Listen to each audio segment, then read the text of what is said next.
Jurassic Park by Michael Crichton, 25th Anniversary Edition.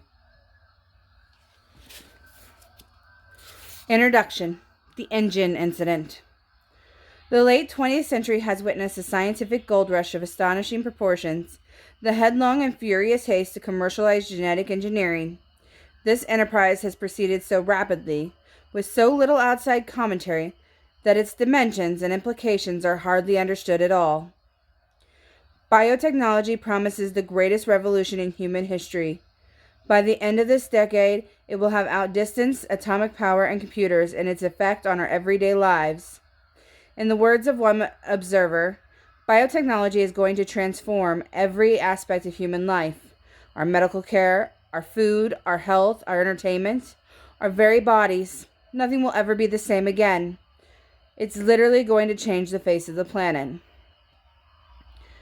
But the biotechnology revolution differs in three important respects from past scientific transformations. First, it's broad-based. America entered the atomic age through the work of a single research institution at Los Alamos, and entered the computer age through the efforts of about a dozen companies. But biotechnology research is now carried out in more than 2,000 laboratories in America alone. 500 corporations spend $5 billion a year on this technology. Second, much of the research is thoughtless or frivolous. Efforts to engineer paler trout for better visibility in the stream, square trees for easier lumbering, and injectable scent cells so you will always smell of your favorite perfumes may seem like a joke, but they're not.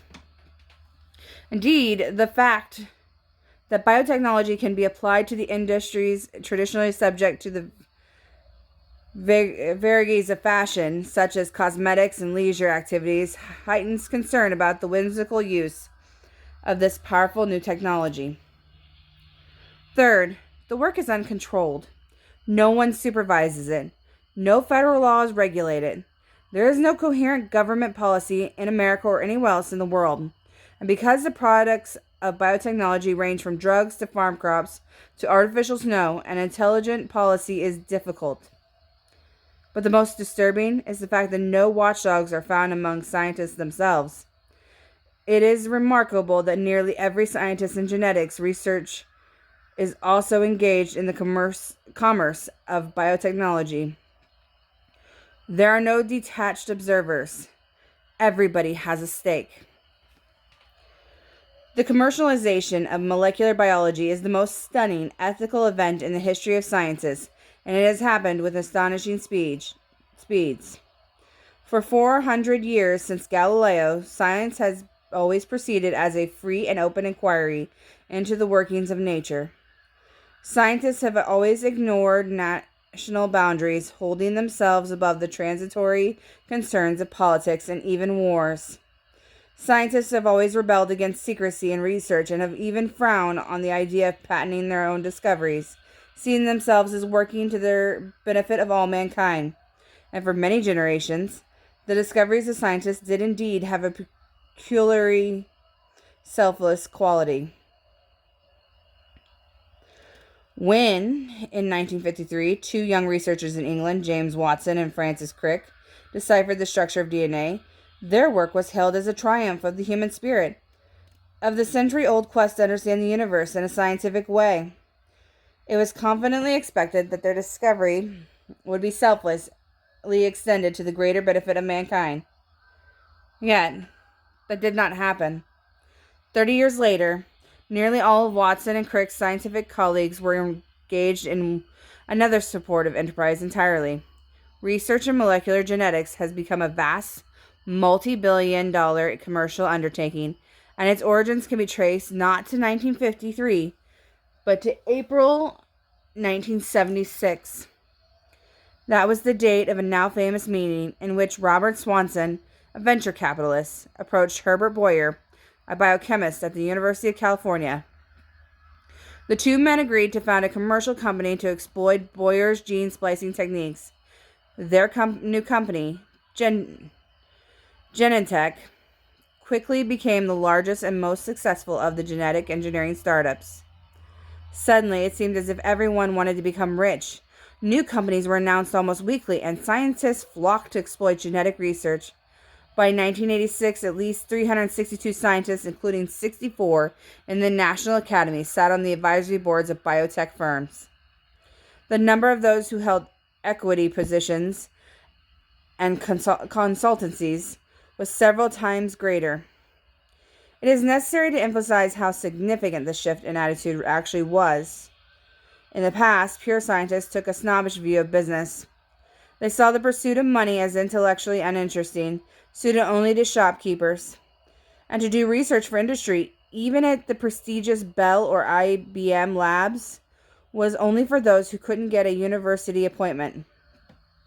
Thus, the attitude of pure scientists was fundamentally critical toward the work of applied scientists and to the industry in general. Their long-standing antagonism kept university scientists free of contaminating industry ties.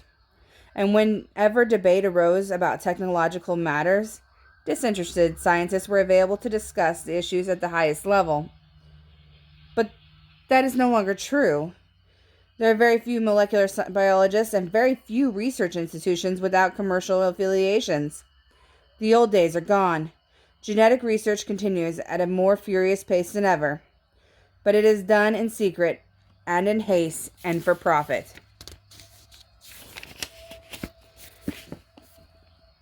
In this commercial climate, it is probably inevitable that a company as ambitious as International Genetic Technologies Incorporated of Palo Alto would arise. It is equally unsurprising that the genetic crisis it created should go unreported. After all, InGen's research was conducted in secret. The actual incident occurred in the most remote region of Central America, and fewer than 20 people were able to witness it. Of those, only a handful survived. Even at the end, when International Genetic Technologies filed for Chapter 11 protection in the United States Bankruptcy Court in San Francisco on October 5, 1989, the proceedings drew a little press. It appeared so ordinary. InGen was the third small American bioengineering company to fail that year, and the seventh since 1986. Few court documents were made public, since the creditors were Japanese investment consortia, such as Hamaguri and Densaka, companies that traditionally shunned publicity. To avoid unnecessary disclosure, Daniel Ross of Cohen, Swain and Ross canceled for InGen and also represented the Japanese investors. And the rather unusual petition of the Vice Consul of Costa Rica was heard behind closed doors. Thus, it is not surprising that, within a month, the problems of InGen were quietly and amicably settled. Parties to that settlement, including the Distinguished Scientific Board of Advisors, signed a non-disclosure agreement, and none will speak about what happened.